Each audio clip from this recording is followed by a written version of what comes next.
Welcome to Spirits Podcast, a boozy dive into mythology, legends, and folklore. Every week, we pour a drink and learn about a new story from around the world. I'm Amanda. And I'm Julia. And Amanda, I bet that if I asked most people to name one of the knights of the Round Table, 9 times out of 10, they would probably name this specific knight. Lancelot. Yeah, boy. That lover boy. Oh, God. We must stop calling men lover boys. I said it to trigger you because that's what best friends do. And we are watching Love Island. We are doing our Arthurian series. And Julia, do you want to hear some late breaking suggestions from Jim?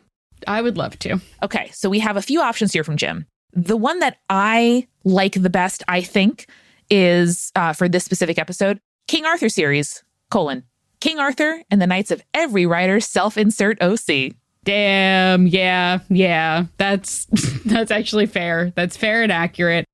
I'm trying to remember. I think it's John Steinbeck specifically calls out Mallory in Le Morte d'Arthur and calls Lancelot Mallory's self-insert character. Whoa. I didn't expect John Steinbeck to get a hand on the ball in the Arthurian series. You wouldn't think so, but he sure did do that.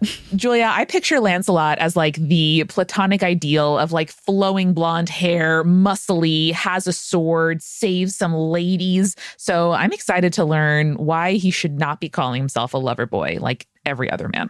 Well, Amanda, I really like the way that you described Lancelot. And I think a lot of that has to do with the fact that according to the Arthurian legends, he was like the knight for a very long time, right? He was Arthur's champion. He was his right-hand man, the best knight in the world. Literally, he breaks a curse because the curse is like, well, when the best knight in the world shows up, that's when the curse is broken. Lancelot's like, sup? Oh, it's giving purple gray eyes. I'm so excited. So he is representative of everything that the Round Table was supposed to stand for. Nobility, chivalry, morality, strength, etc., right? But it's also all of these things that make him, I think, an incredibly tragic figure as well. Because he has one flaw, and that flaw is what ends up defining him and being not only his downfall, but the downfall of pretty much the entirety of Arthur's court. Oh, shit. So let's get into Lancelot, baby. We are going to spend a lot of time talking about Lancelot because, especially compared to a lot of the other knights who kind of come across as a little bit like basic, a little one note, unless you're really digging into their stories, Lancelot is an incredibly complicated figure. Like I said, he is incredibly loyal to Arthur, but also he falls in love with Arthur's wife and betrays him. His love for Guinevere is pure. It is the embodiment of courtly love, but it is also plain and simple adultery. And it is the thing that eventually makes Lancelot unworthy of being the knight to find the Holy Grail. Damn. As we have been discovering through this entire Arthurian series, various authors have various different takes on him. And as a result, we get this really extremely compelling figure who is full of contradictions and messiness and yearning, even like in the earliest of his stories. Even before he meets Guinevere? Yes. Even before he meets Guinevere, and even before writers are starting to write him being in love with Guinevere.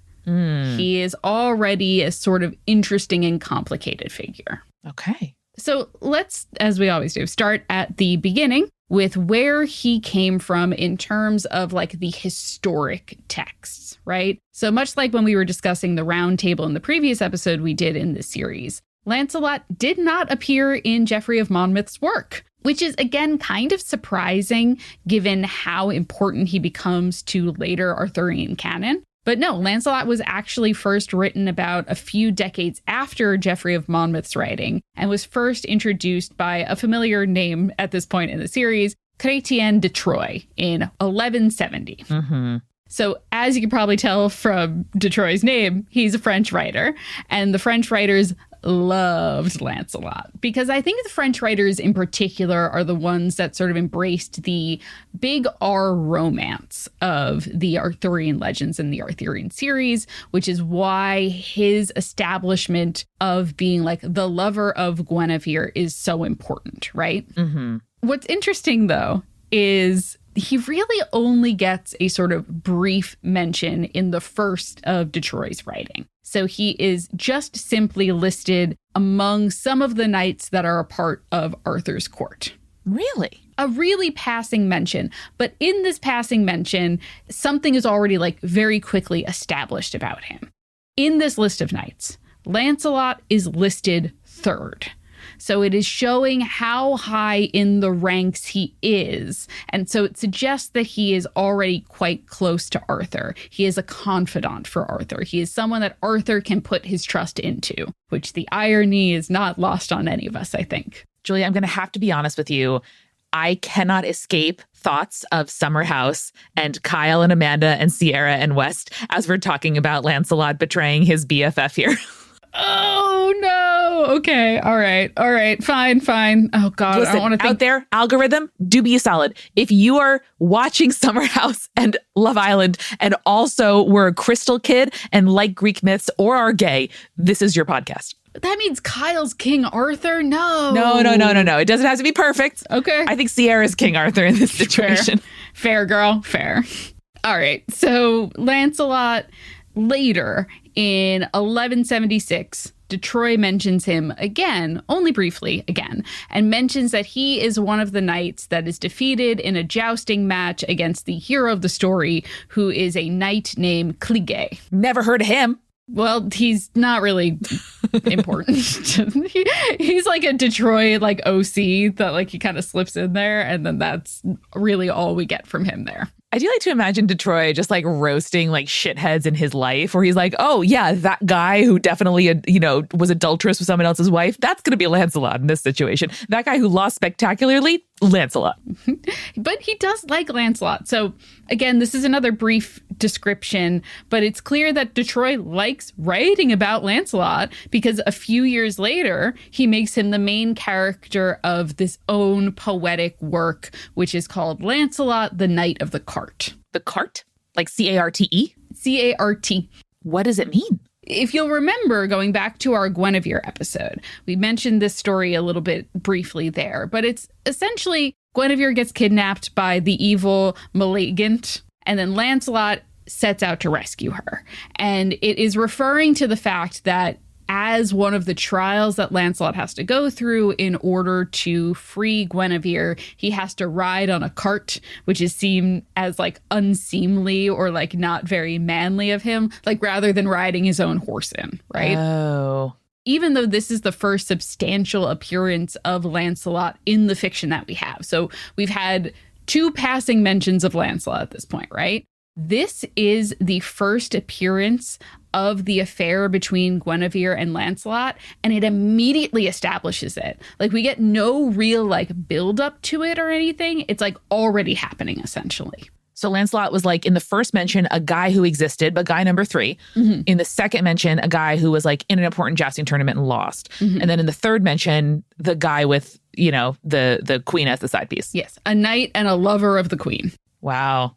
Also, if I were to translate the Knight of the Cart into English now, I might call him the sidecar knight, which has some very, I think, prudent metaphor for being the queen's sidecar. He's just chilling on a cart that's drawn by a donkey, probably. And you can see why that's like somewhat of a challenge for him as a very like masculine romantic figure. Fair. Now, the only issue, I suppose, from our like world building perspective is that this story exists in isolation. So we as the audience don't get to see sort of what ripple effects the affair that is happening has on Arthur's reign or the greater consequences of the affair. We just know that it's happening. Mm-hmm. Detroit is just like, and they're in love. And you're like, that seems like it would be a problem. He's like, don't worry about it. It's okay. So Detroit doesn't give us much more about Lancelot in his writings, but he does give us enough that other authors sort of take these little nuggets and run with them. There's a little bit of a timeline kerfuffle, I'll say. Around the time that Detroit started writing about Lancelot, there was another author that started writing about Lancelot. And this was a guy named Ulrich von Zatkenhoven. Doesn't sound French to me. Certainly wasn't. Not French this time. Now, this is another writer that talks about Lancelot. We'll talk a little bit more about him when we're discussing the mythological origins of Lancelot. He is writing stories about Lancelot as an adult, where Lancelot's character does not fall in love with Guinevere. You're going to remember Ulrich's version of the story probably from our Guinevere episode, because this is the one where he's like, he was raised in the fairy realm, in the land, under the sea, or under the water or the lake or what have you. And he falls in love with a fairy princess. And then he goes back into the real world. And then Guinevere tries to seduce him. And he has to be like, no, I can't because I'm in love with someone else. Even though the fairy princess made him promise that he wouldn't say that he was in love with someone else. Such a lover boy, Julia, that he broke his promise and got himself really fairy cursed. So what is interesting is that it is believed by scholars that Ulrich wrote this poem, which is called Lancelot, not Lancelot, but the translation's pretty much the same, before Detroit wrote his Lancelot Knight of the Cart poem. Ooh. Ulrich is giving us this background on Lancelot, but not the affair. And then Detroit kind of swoops in and goes, bam, he's been having an affair with Guinevere this whole time. Detroit's like, you know what's sexier for a self-insert than being, raised and loved by a fairy? Loving the queen. Loving the queen. What's also really funny is Ulrich's version of Lancelot was not very well received at the time it was written. Oh, really? It was called, quote, insignificant, mediocre, shallow, and morally degenerate. Whoa. Harsh. I mean, I guess it involves, it was the romantasy of the day, so people are going to judge it. Nowadays, scholars think that Ulrich's version of Lancelot is fairly important. It preserves a different type of Lancelot than the Detroit version of Lancelot. It's one that is more focused on stability that reflects a desire for political stability at the time of telling. Mm-hmm. And so he is very much more so even than Detroit's Lancelot, this embodiment of what we expect the Knight of the Round Table to be. He is realistic, despite all the fairy stuff, but also the epitome of courtly manners. Mm-hmm. So going back to who else is writing about Lancelot at this time, we then have the Vulgate cycle, which gives us more information about Lancelot and specifically how he is tied to the fate of Arthur and specifically Arthur's death and also Lancelot's death. So the Vulgate cycle sort of goes down that and we'll talk a lot more about this at the end because there's a larger story arc to this. But essentially the Vulgate cycle is after Arthur's death, Mordred's two sons are causing trouble for all of the Britons who remained Britons with an O that remained loyal to Arthur. And here Lancelot is shown battling against these sons of Mordred and putting down these rebellions that they're leading. And the implication here is yes, Lancelot is treacherous in the story, but after Arthur's death, he is trying to make up for the fact by supporting the legacy that Arthur left behind. Mm-hmm. After the rebellions are squashed, Lancelot eventually leaves knighthood behind and either becomes a hermit or becomes a monk. Two professions that, frankly, I choose back then if I could. And then after some time, dies of illness. And then after the Vulgate cycle, more or less, this becomes the canonical ending to Lancelot's story. Though, as you can hear from me describing it, there's a couple of different variations. Indeed. So those are the literary origins. And I know that this sort of leads to the discussion of his mythological fate, but we're going to circle back now and talk about the mythological origins, which is starting with his birth. According to a couple of different sources, this is mainly from the Vulgate cycle, Lancelot is said to be the son of a man named King Ban and his wife Elaine. Now, there's a couple of Elaines, and I'm not going to touch on them too much in this. I am astonished, Julia, that Elaine was a name that was present before 1000 CE. Yeah. It feels so 90s coded because of Seinfeld's, but obviously there were Elaines, many, many generations before that. Yep. Just remember, Tiffany, also kind of an ancient name. True. So there's a couple of Elaines. We're actually, next episode is going to be the Elaine's episode. So get ready for that. Good. Elaine and King Ban. King Ban eventually dies, which is of grief because a rival king burns down his castle. It's a whole thing. It's a whole situation. Okay, sure. Queen Elaine leaves baby Lancelot near a lake because she's like, I don't know what I'm doing with my life now. And there he is found by the lady of the lake, who then goes on to take the baby in and raise him as her own. So very much a like surrogate foster mother situation here. Mm-hmm. Now, according to Detroit and Ulrich, this lady of the lake is also a fairy queen. And so she is the one that takes him down to the enchanted realm under the sea, where he is raised until he is 15, after which he basically asks to be allowed to return to the mortal world in order to earn honor for himself. Okay. A thing that men back then loved to do. Do we think the fairies were teaching him the ways of human honor? Or is part of this that like he is so pure of heart that like the innate humanity or like God's, guidance was like in him all along? Probably a mix of both, honestly. Yeah. These are not like fae fairies in the sense that we think of like, oh, those trickstery kind of fae. Just he's surrounded by a lot of hot magical women. Julia, the dream for all of us, frankly. Certainly my dream at 15. So when he eventually returns back home / to the mortal world, he becomes Arthur's trusted companion and a knight of the Round Table. There is a situation in which he goes on a quest to prove himself to become a knight of the Round Table, but we'll talk about that when we get to his more expanded stories. Mm-hmm. From there, he takes over the role of the Queen's champion from Gawain. And that is how the two sort of fall in love and begin their affair. The original The Bodyguard. Mm-hmm. The original The Bodyguard. Wow. The Knight Errant. What a classic one. Moving on to sort of like the Vulgate cycle, again, talking about his origins within these stories. Lancelot here is known as Lancelot de Lac, which is of the lake, which is a reference to him being raised by the Lady of the Lake. Now, confusingly, it is also provided by the Vulgate cycle that his baptismal name is Galahad. Oh, that's a different guy. It is a different guy. You'll find out more about that different guy in a second. He's named Galahad because he's named after the first Christian king of Wales. Oh, sure. And then he is called Lancelot after his grandfather, who's also named Lancelot. Okay. Now, in this story, it is claimed that Lancelot loved Guinevere from the moment that he saw her, and that his good friend and possible lover, who we've talked about in previous episodes, Galehot, was the one that arranged the first meeting between them. Such gay behavior. Derogatory. Yep, fair.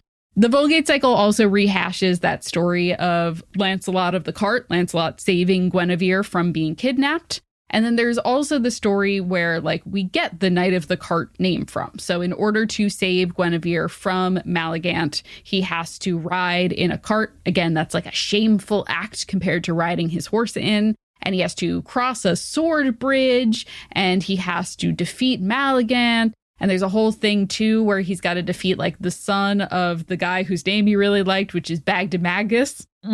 So good. And he has to do that several times because Bagdemagus keeps being like, please don't kill my son. And Lancelot's like, okay. And then like a week later, they're like, you have to fight my son again. And then he does. And then he's about to kill him. He's like, please don't kill my son.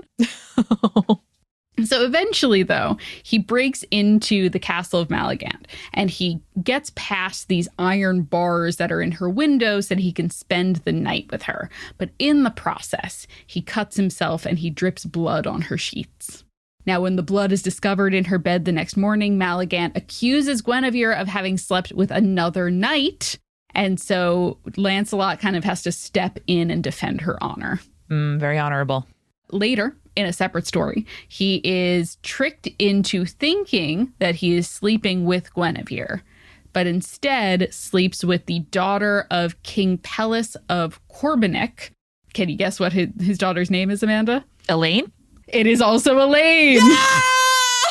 Again, we're going to talk about all the Elaines in a future episode. There's a third Elaine, Amanda.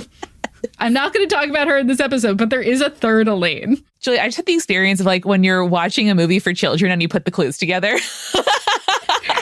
You gave me all the clues, and yet the satisfaction was still there. Oh, that's really nice. I love you. Okay. So he sleeps with this woman, Elaine. From this union, he fathers a son named Galahad. Yeah. Don't you love how people get pregnant immediately in folklore? Immediately. First try every time. This is the famous Galahad that you said, that's another guy's name. That's his son. Yo. And Galahad becomes important because Galahad later on, after Lancelot fails the Holy Grail quest, he's the one that manages to do the Holy Grail quest. Whoa. I mean, ain't that parenting? You fail and your kid succeeds, hopefully. So he has this son with this woman, Elaine, who is not Guinevere. Guinevere discovers this and becomes furious. Galahad and Lancelot is such a lover boy that he is so upset that Guinevere is mad at him that he goes mad and just starts wandering around the forests of England for like several months. I do kind of wish that men did that instead of buying guns. I would just like to put that forward as an option. Just wander the woods, touch some grass. Just go mad, wander the woods, and eventually you'll come across someone who has the Holy Grail who then cures you of your madness. A thing that one can do. There it is. The love of Guinevere is one of those things that is always going to be, no matter what story we're telling, the fall of Lancelot.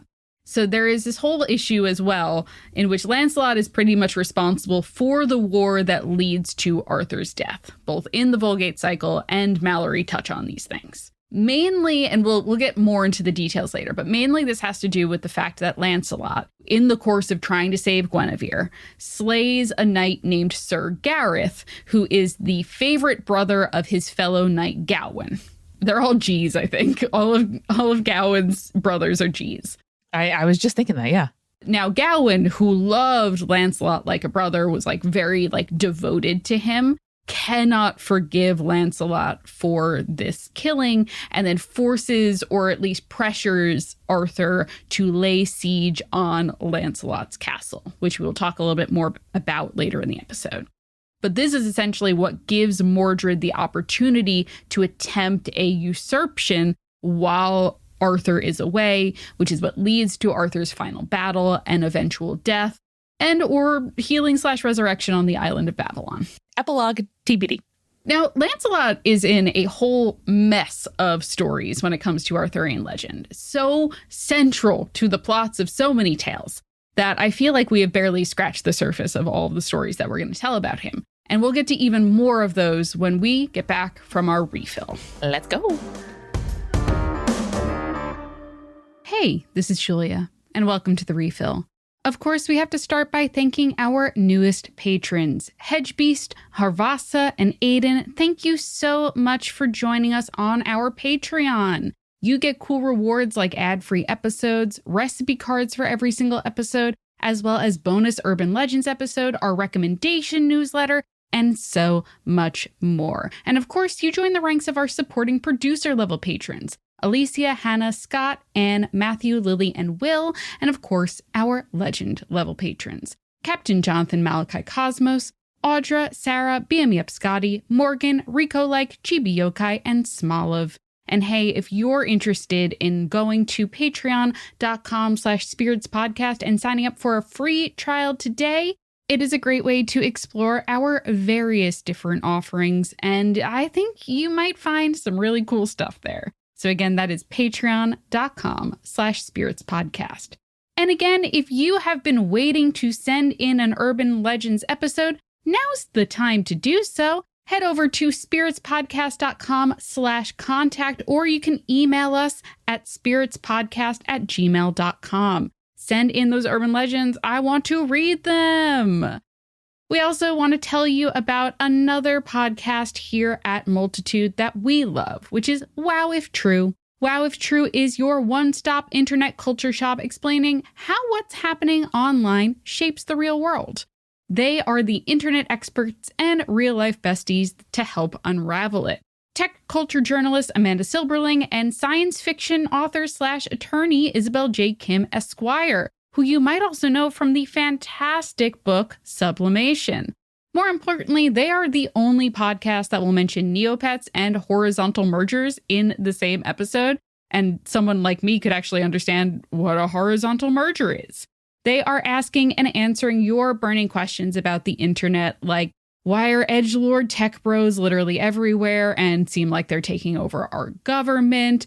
Why are the AI overlords coming for our jobs, but also they're terrible at playing Pokemon? Also, hey, why is Shrek still so popular? Great questions, all answered over by Wow If True. So check out Wow If True wherever on the internet you find your podcasts. New episodes every other Wednesday. And now, let's get back to the show.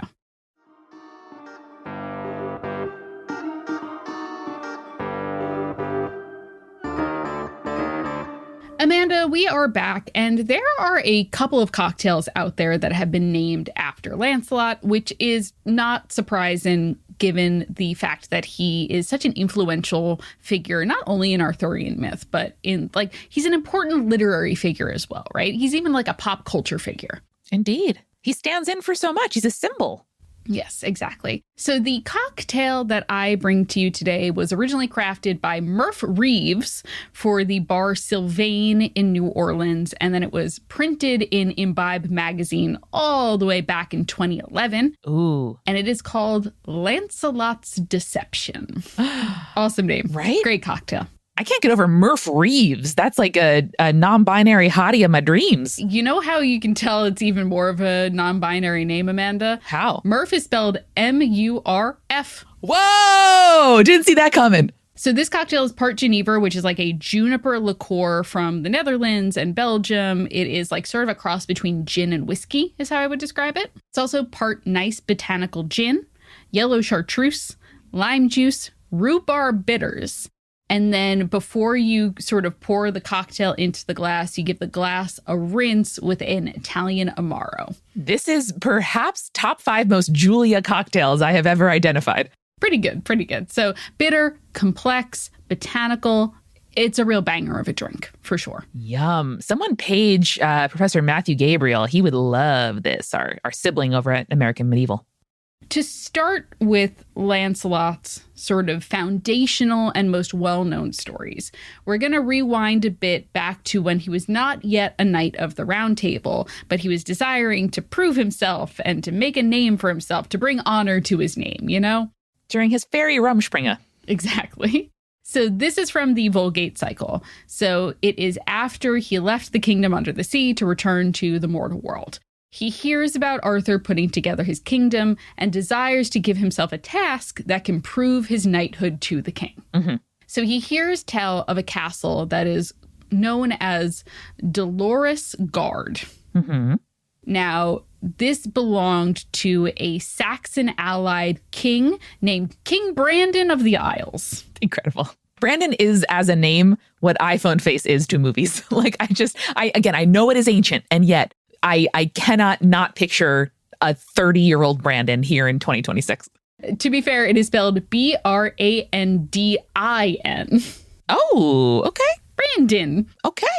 This is a stronghold for another king. And not only that, it is also magically enchanted to even better protect itself. It is enchanted so that any knight who wished to enter had to fight 2 sets of 10 knights. One set at each of these 2 gates. Oh, shit. He had to defeat them one by one until all of them were defeated. Then he could enter.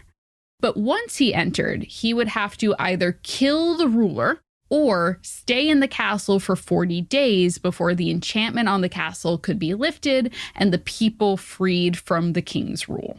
Before Lancelot even shows up, it is already rumored that many knights had attempted this before Lancelot, and that their names were written on gravestones within the inner wall of the castle, and it was said that their heads rested next to each gravestone. Do you think this is why we have like hot dog and wing eating challenges, Julia? Say more. Is this what we're doing now? The just like impossible task and then like engraving your name on the plaque of the person who got to conquer it? Is that just what we're doing now that we're not doing hand-to-hand warfare in at least our part of the world? No, I think this is the equivalent of the people who do like the ultra marathons. Oh, yeah. We'll get there eventually. I'm sure. He has to, again, defeat these one-on-one until he can finally enter. And like I said, It was rumored that all of these knights tried it before them. There's a bunch of gravestones that are within the inner wall of the castle. And then it was said that the heads of the knights who attempted it were next to the gravestones. In actuality, that wasn't true. It was that Brandon of the Isles was actually imprisoning the knights who attempted the challenge rather than killing them outright. Oh, shit. And like later, when obviously Lancelot achieves this goal, he's able to free a bunch of these knights. Damn. So Lancelot shows up and is able to defeat the 20 knights that are thrown in his path, partially with the help of the magical shields that were granted to him by his foster mother, the Lady of the Lake. Mm-hmm. But seeing that his knights are being defeated, Brandon of the Isles flees the stronghold before Lancelot can find him and kill him. Now, Lancelot, not realizing that he had to stay in the castle for 40 days in order to lift the curse, kept leaving to go search out the missing ruler, which led to sort of the frustration and I'd say restlessness of the residents of the castle, because each time he left, it would break the 40-day cycle and it would start all over again when he would return. Bummer. So instead, Lancelot's like, I don't want to just stay here for 40 days. I do want to kill this guy, but I can't find him. So instead, he eventually goes into the depths of the castle, which is where he finds all of these knights imprisoned. But he also manages to find a key that breaks the enchantment and frees the residents. Well, that's handy. Extremely useful. Very fairy tale coded. Yeah. So Lancelot then becomes lord of this castle. He renames it Joyous Guard. Nice. And as he is kind of familiarizing himself with his new castle, he comes across a tomb in the bowels of the castle. And the tomb already has his name inscribed on it. So this is you're saying that oh no, terrible. But basically what this is telling Lancelot is oh, this is meant to be my castle and this is going to be my final resting place. Got it. I see. I see the fatality of it in a literary fate way, but also, oh baby, would that creep me out? Yeah, it's fair. That's fair. He's just God has told me that this is meant to be my place. Oh, good. Found the house. So here is another story. This is kind of a little courting story about Lancelot and Guinevere.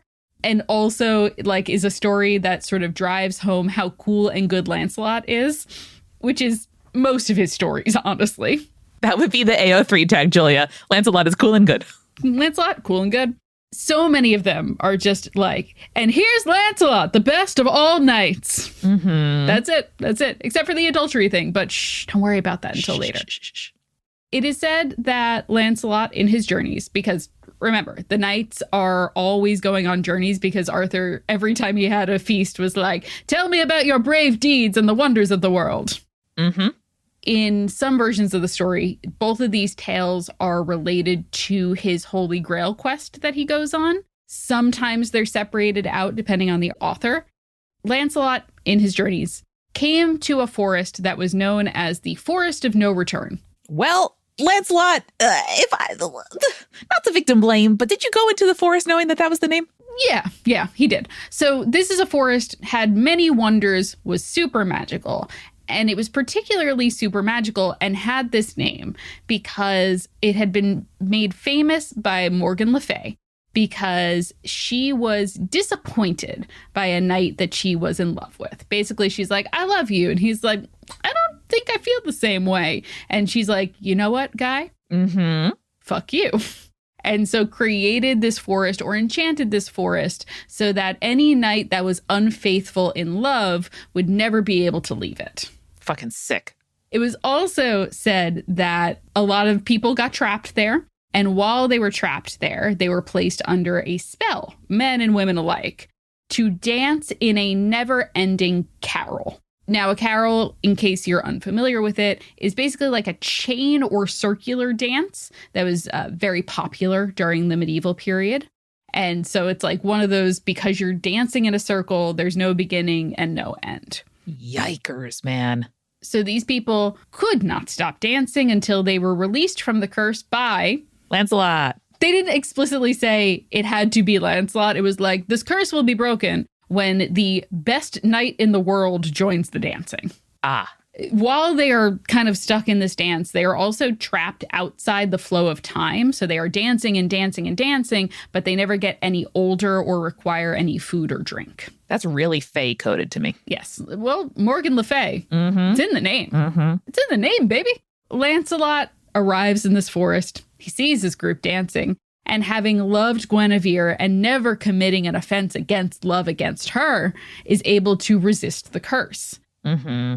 Being, unsurprisingly, the best knight in the world, he is able to join the dance of his own free will and break the spell on the dancers and on the forest itself. It really is so interesting how his like total fidelity to like all of the standards of courtly love and chivalry and knighthood is like inextricably linked like a double helix to this tragic love that he can either never act on or that will betray all of his other principles.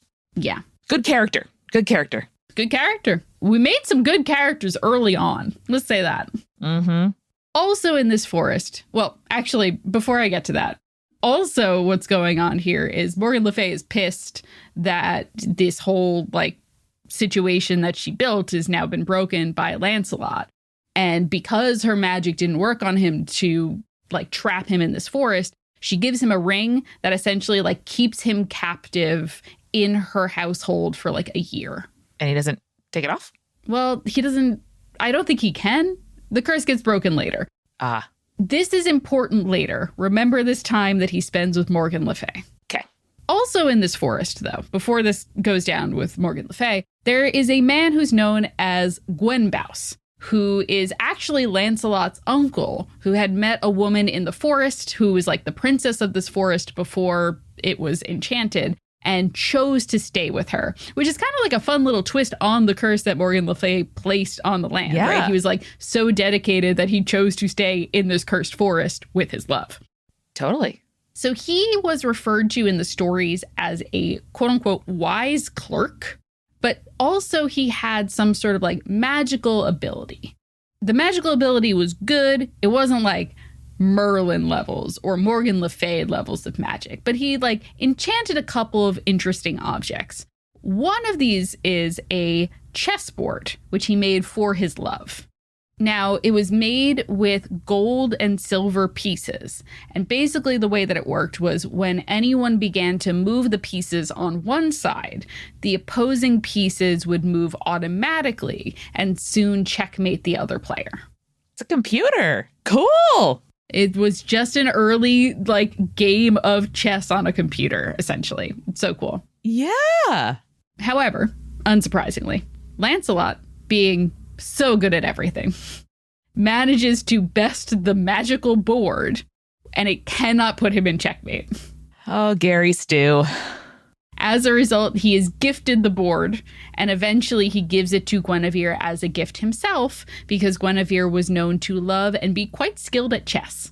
Oh, love a smarty hottie. Go Gwen. Yeah, exactly. Those are a couple of fun ones, but now we're going to get into the two most important stories related to Lancelot.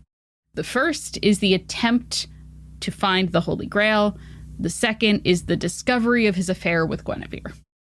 So, as I mentioned before, Lancelot is one of the knights who is deemed worthy enough to try and hunt down the Holy Grail. A lot of stuff that happens on this quest. He gets tricked into sleeping with that woman, like I mentioned before. Mm-hmm. He fights a dragon at one point. He is imprisoned by Morgan Le Fay for a bit, as we talked about. He even finds, like, the head of his grandfather, also named Lancelot, keep in mind, boiling in a fountain, and then returns it to the still bleeding body in order to put him at peace. Yikes. So there's some wild stuff in there going on. Yeah. Eventually, according to Mallory's Le Morte d'Arthur, he makes it all of the way to the chamber that the Holy Grail is located in. But as he is about to cross over the threshold into the chamber, he loses control of his bodily senses and he falls into a sleep almost like death. Oh, shit. Here's how Mallory tells it. Quote, "Right so entered he into the chamber and came toward the table of silver. And when he came nigh, he felt a breath that he him thought it was intermeddled with fire. which smote him so sore in the visage that him thought it burnt his visage. And therewith he fell to the earth and had no power to arise, as he was so enraged that had lost the power of his body and his hearing and his seeing. Then felt he many hands about him, which took him up and bare him out the chamber door, without any amending of his swoon, and left him there, seemingly dead to all people. Shit, that is like decisive. Intense, right? So he's laying there, and he is in this death-like sleep for 24 days.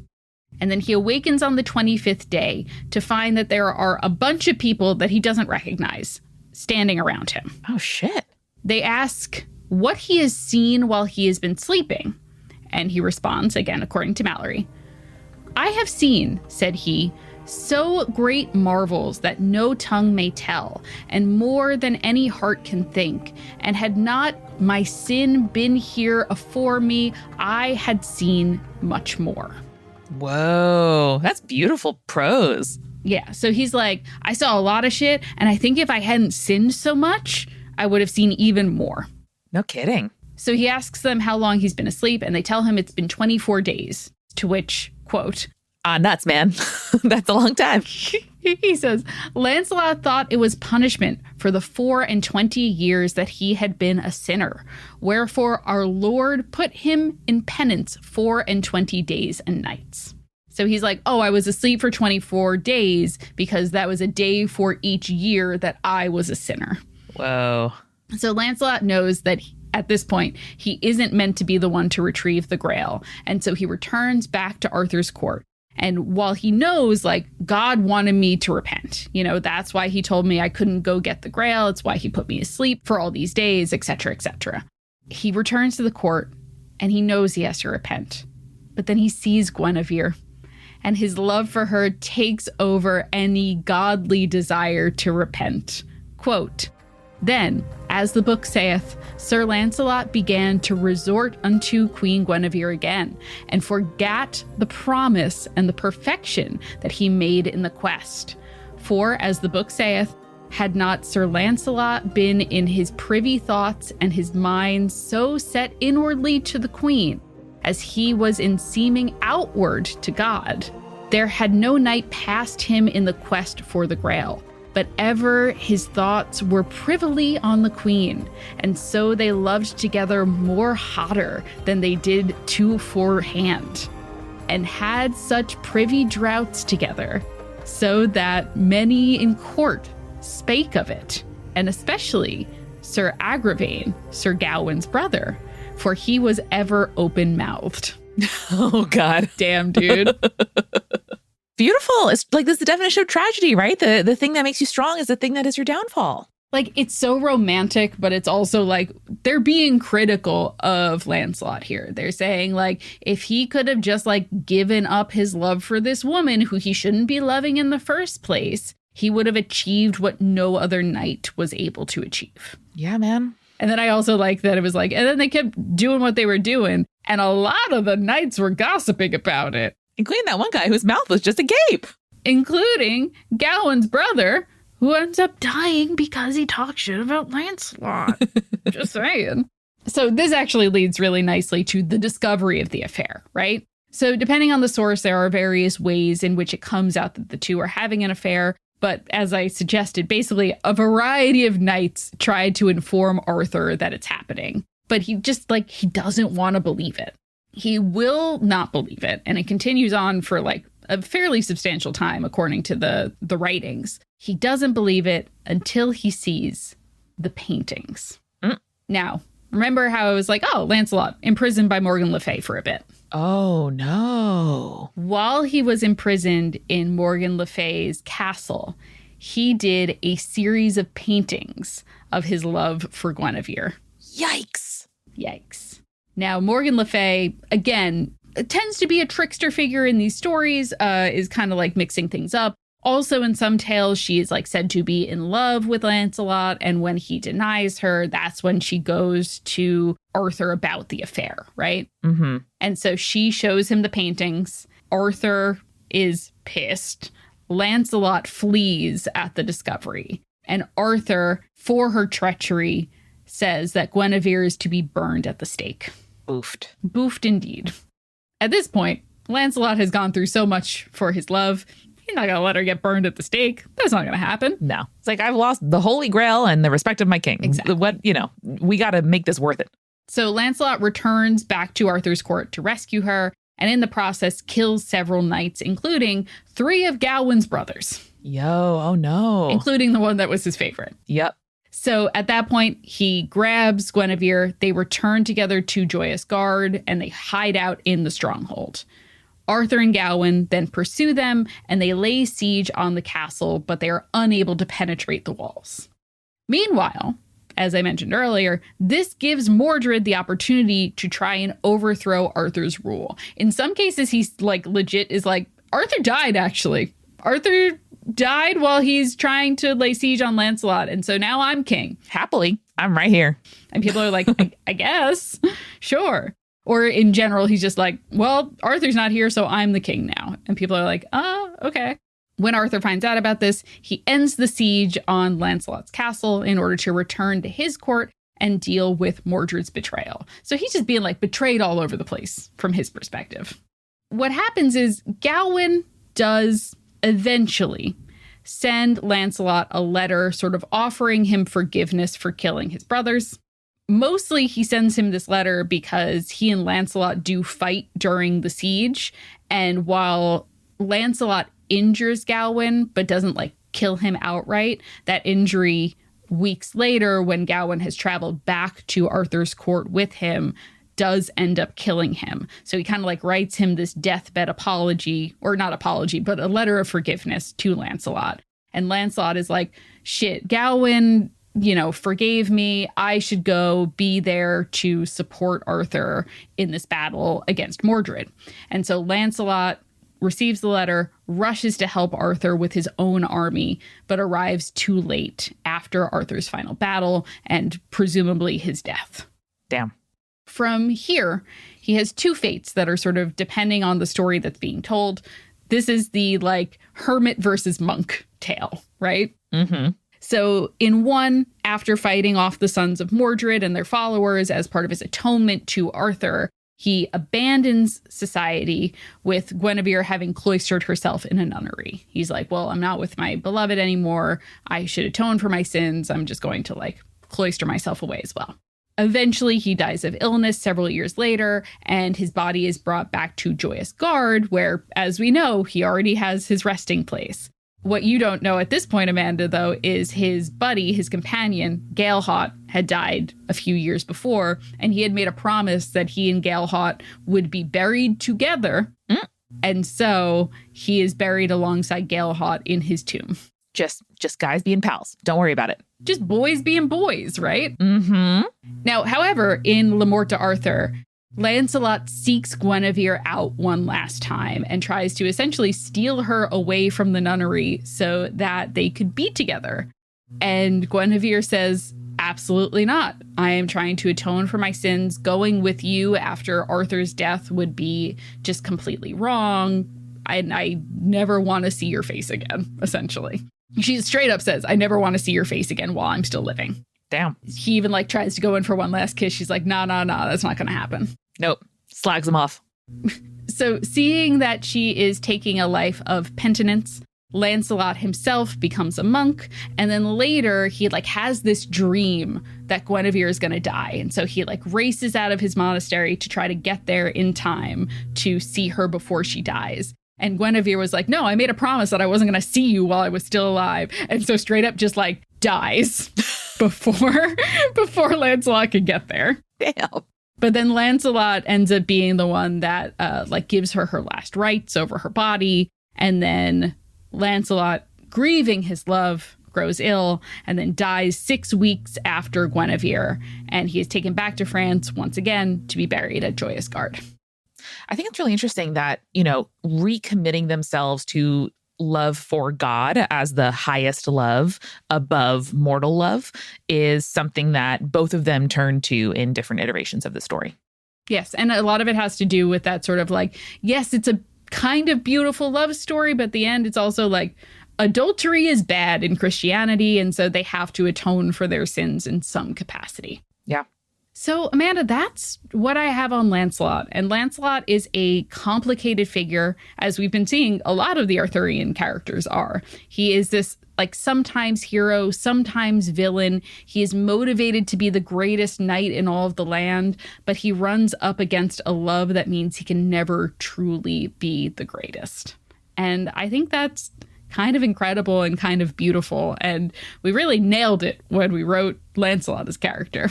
What a compelling character. What a wonderful installment of our Arthurian series. Julia, next time I'm going to make sure I'm wearing my black blazer and I practice my Elaine dance for our Elaine Roundup.